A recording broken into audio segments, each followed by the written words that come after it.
What's up, y'all? Let's have some fun and get interactive today. You know how social media always tells you what hairstyles can possibly cause breakage? Well, I'm here to set the record straight. We're going to be ranking the most protective hairstyles to the least. Let's get started.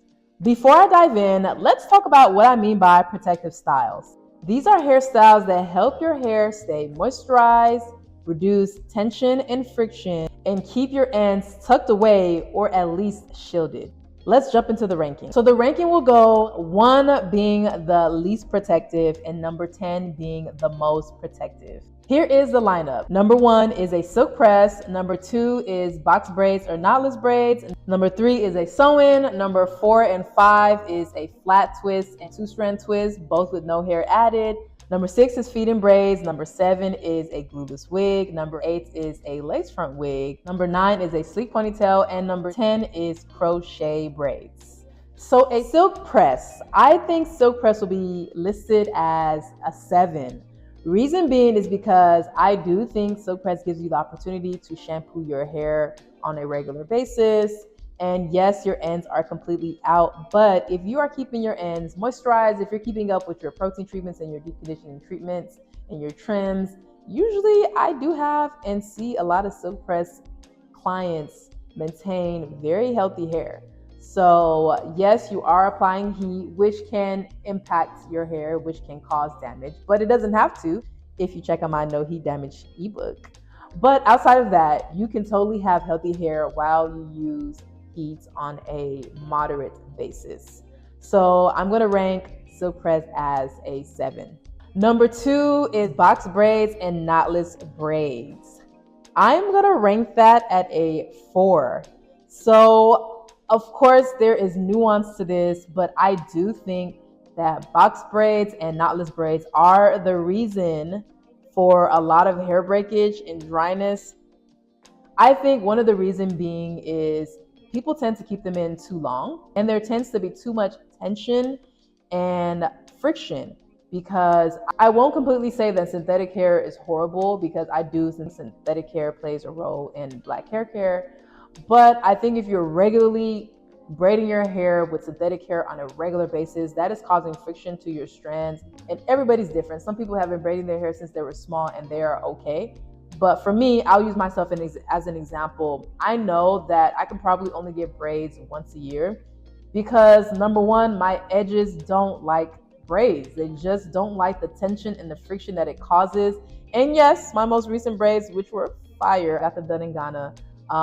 They were quite small, so that was on me. Well, that was on them because I told them to do a little bit bigger. But though they looked beautiful, when I took them down, my edges were not happy. So I think you got to do styles that keep your edges happy, that are not high in friction. And I think box braids and even knotless braids, which I assume are a little bit better because the braid is not really starting from the base.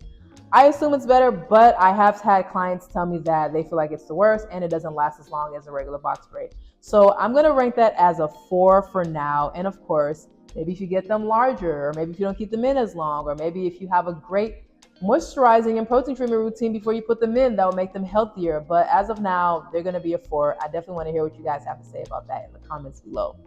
Number 3, a sewin. So I'm going to rank a sewin at a 7. I think sewins can be very protective. I had a client where she used to be a big wig person, and now she switched over to sewins and tracked her progress for a year. And I'm telling you, her hair grew very beautifully. Her edges grew back out. She had been struggling with her edges constantly getting, I guess would you say, rubbed away by the wigs. And she just felt like if she did a sewin, she would have better results. And she did. She retained so much more length. And her hair was still being able to be moisturized. I believe she was able to shampoo her hair at least every 3 to 4 weeks with the sewin in. Now, granted, I don't think you should get sewins back to back to back to back to back without having breaks in between of wearing your real hair so that you can really treat it. But I do think sewins can be a great protective style because if done by the right person, it can be moderate to low tension, and it can also allow you to still shampoo your hair. You can definitely get your hair shampooed with the sewin. All you need is a nozzle and to dilute the shampoo and conditioner, rinse it very well, and sit under a hood dryer, and then your roots will be dry. So you can totally maintain your hair while you have a sewin in, and it depends on the type of sewin as well. I think lace closure sewings are great because your hair is completely put away. But I love a good leave out sewing because I mean, it looks like my hair. The goal is for it to look very seamless and blended. So, of course, that might make you more susceptible to heat, but you can also wear sewing with curly hair. It can match with your hair precisely. So, it all depends on how you do the sewing and who is doing the sewing as to whether it's going to be protective. But as of now, sewings will rest at a number 7. At number 4, we have flat twist with no hair added, and that is going to be listed at number 10. I think that is one of the most protective hairstyles that you can do because typically flat twists are very low tension and they can be done on blow dried hair. They can also be done on wet hair, and then you can set yourself under the dryer. A lot of times, I think the most protective way to wear them is, let's say you do about 10 flat twists and then you tuck the ends, and you can either use bobby pins or you can crochet the ends of your hair amongst itself to kind of make a crown braid type effect.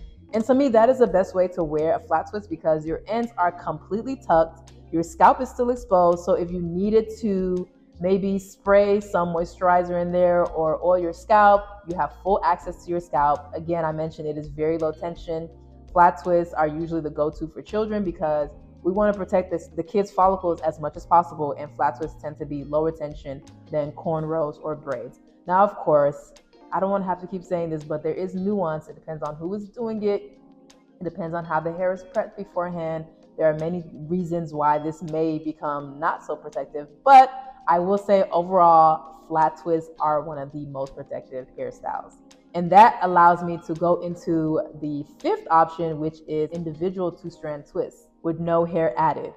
I think 2-strand twists are, again, a great protective style, which is why I rank them at number 9. And I didn't give them a number 10 because I do think that sometimes 2-strand twists, if left in too long, can turn into starter locks.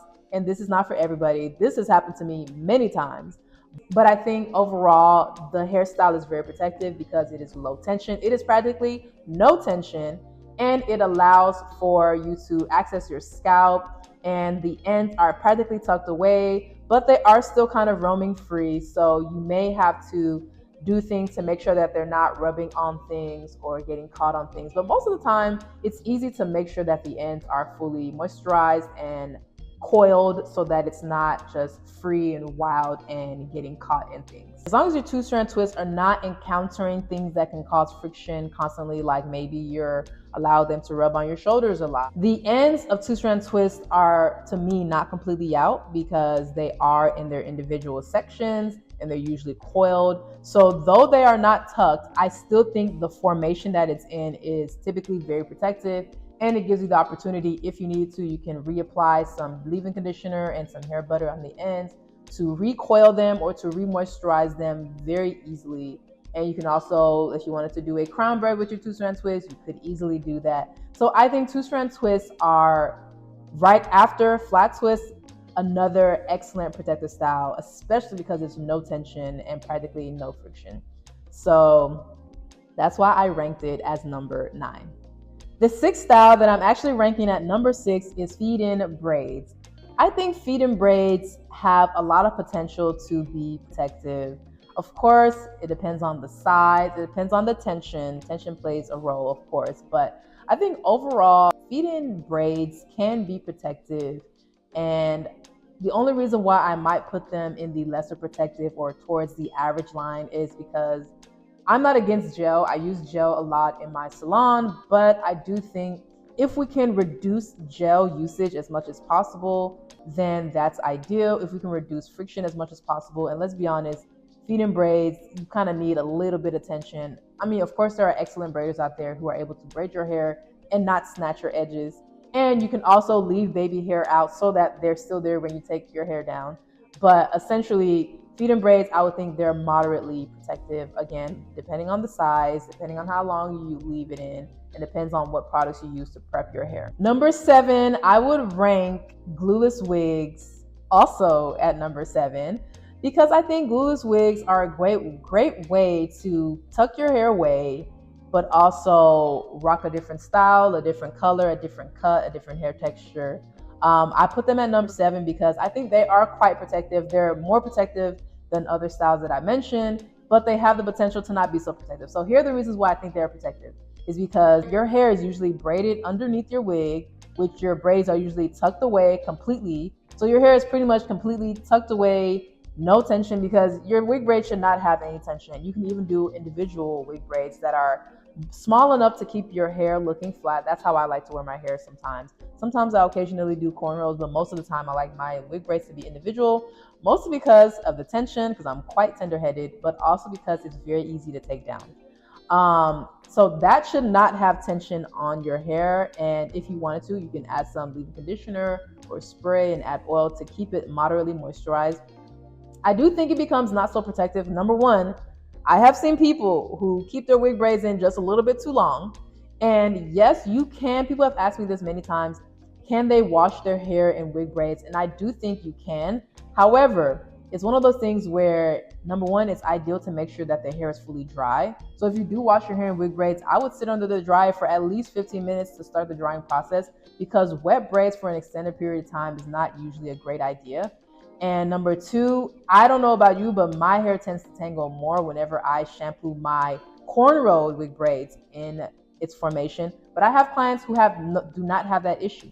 So yes, wig braids give you access to shampoo your hair, but I have seen people who don't shampoo their hair at all in between wearing wig braids. So I don't think that's a great idea, like wearing your hair for 2 months and not shampooing it on a regular basis. That is a recipe for dry, brittle, and breaking hair. So I would say that is something that might make wig braids not so protective. Another thing when it comes to glueless wigs is I love the fact that you can take it off at night or when you get home, but the way you put your hair on, the way you prep it before you put your wig on, and the way you take it off matters. So one of the things that I tell clients to do is actually to lay your edges down. Ideally, find edge control that you like, that you trust, that you don't feel like it's snatching your edges, and lay your edges down before you apply the wig, because it gives your wig a flat surface to lay on. If you just let your edges just go free, I feel like it's giving your hair the opportunity to be plucked out or for friction to happen between your real hair and the wig. So I always think it's a good idea to lay your hair down before you apply your wig and then put your wig on. I also think it's a great idea to use something like a wig grip or a silicone grip, because it keeps your hair from having to, again, have friction between the wig and your real hair. Another thing that people love, which I don't personally love for my wigs, is wearing a band. I think a band for some people can cause a headache. Maybe I'm not positioning it right for my own head. I have clients who love the band, but I don't personally like the band because I think it kind of causes a headache and tension. So I just try to avoid it and stick with a wig grip or making sure that my wig fits me very snug without having to add anything underneath it. So those are some of the reasons why I think a glueless wig may not be so protective. But overall, glueless wigs are a great protective style when worn correctly and when you take care of your real hair underneath. So that's why I rank it at a number 7. Lace fronts are number 8, and I rank that at a number 5. So I think lace fronts can get a bad rap because we've seen some of the damage on social media when it comes to people wearing lace fronts on a regular basis. But I think they are average in the protective style category because I don't think glue would be so protective. And let me say this, glue can be worn in a safe way when it is, number one, applied the correct way, typically by a professional, and number two, removed the correct way. I think the reason why people don't like lace glue, outside of like the skill of not being able to apply correctly, I think it's because whenever you take off your lace front, I'm talking about lace fronts that are glued down. If you take off a glued on lace front without glue remover, and I'm not talking about alcohol, because I think alcohol, yes, it can release the glue, but there are designated products that you're supposed to use before you apply the glue and after you take the glue off, that if you're not doing all the steps necessary, you are making your edges susceptible to getting plucked out. I have seen people say that they use the ball cap method to reduce the incidence of the glue getting on their real hair. But I'm also like, well, how do you put the ball cap on? I've never done a ball cap on my head, and I've watched many videos of how it's done, and I'm still not intrigued. I'm like, I would rather just wear a regular wig cap and color the scalp. But if you are a lace applicator aficionado, please let us know in the comments how you do it to make sure that your edges are fully healthy and good to go. Because at the end of the day, yes, lace fronts can look fabulous, but we also want our real hairlines to look fabulous when we take them off. So I think I will put them in the average. They can be worn healthily, but overall, there's too high risk for them to be worn the incorrect way. And I'm talking about glue down wigs. So I would put them at number 5 as far as protective styles. So number 9 is going to be a sleek ponytail, which I rank at a 4.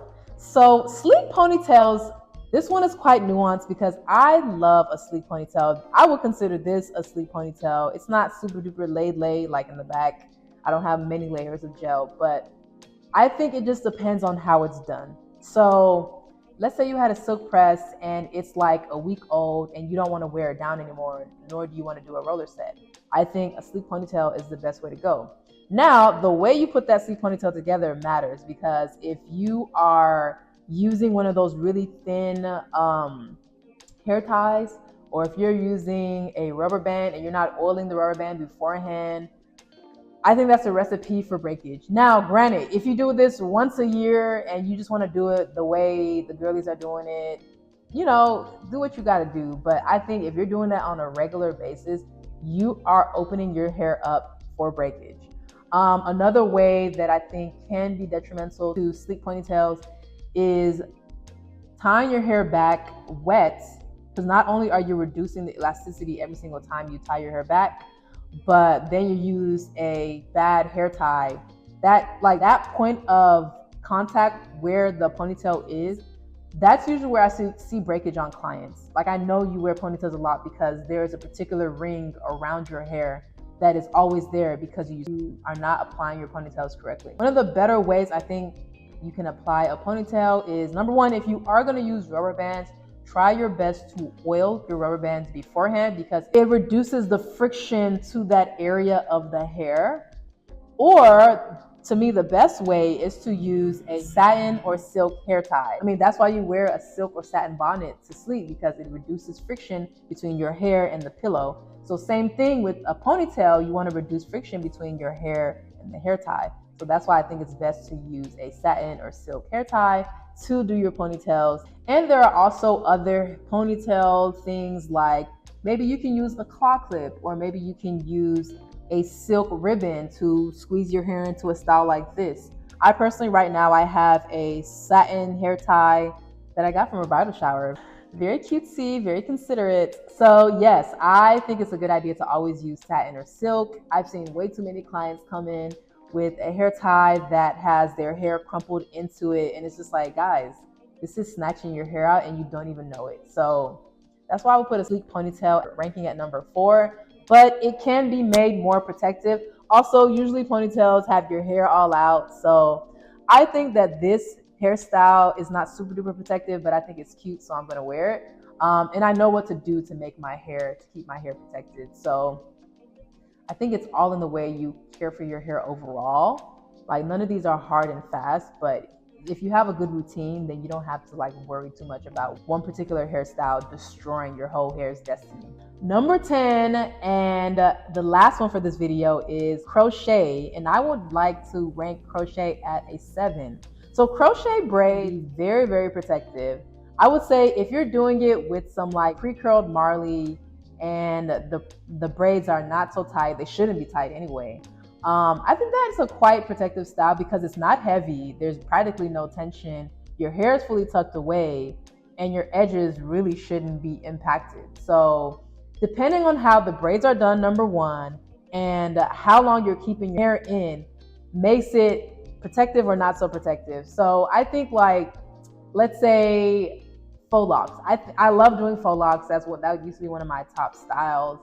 But I think whenever clients keep faux locks in for too long, especially the individuals in the front, I see it as tension, because the weight of the faux locks is not your hair's normal weight. So number 1, that's increasing the tension on the hair. And then if you're not getting your edges redone every 3 to 4 weeks, then again, you're having a lot of buildup that's just there. And I don't know. I don't think it's such a great idea to get that type of style done on a regular basis. I think it's a great vacation style. I think it's a great summer style to get maybe once or twice a year.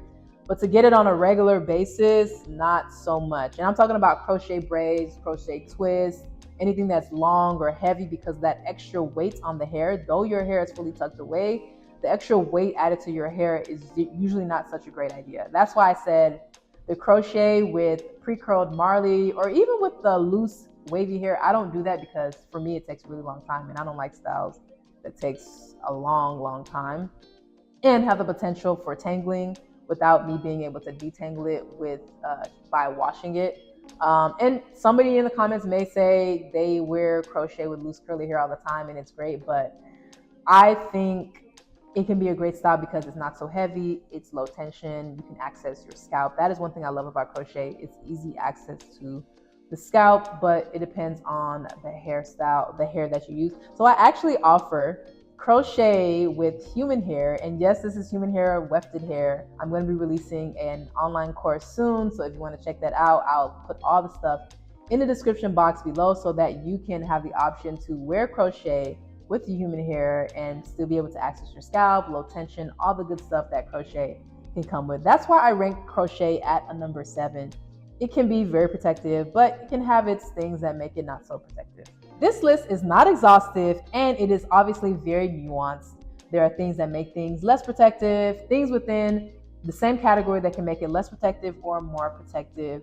I definitely want to do a part 2. Should I? You guys let me know. I would love to know how you rank each of these styles. Please let us know in the description box below. And thank you so much for watching. Please like, share, and subscribe. And I hope to see you here again next time. Bye.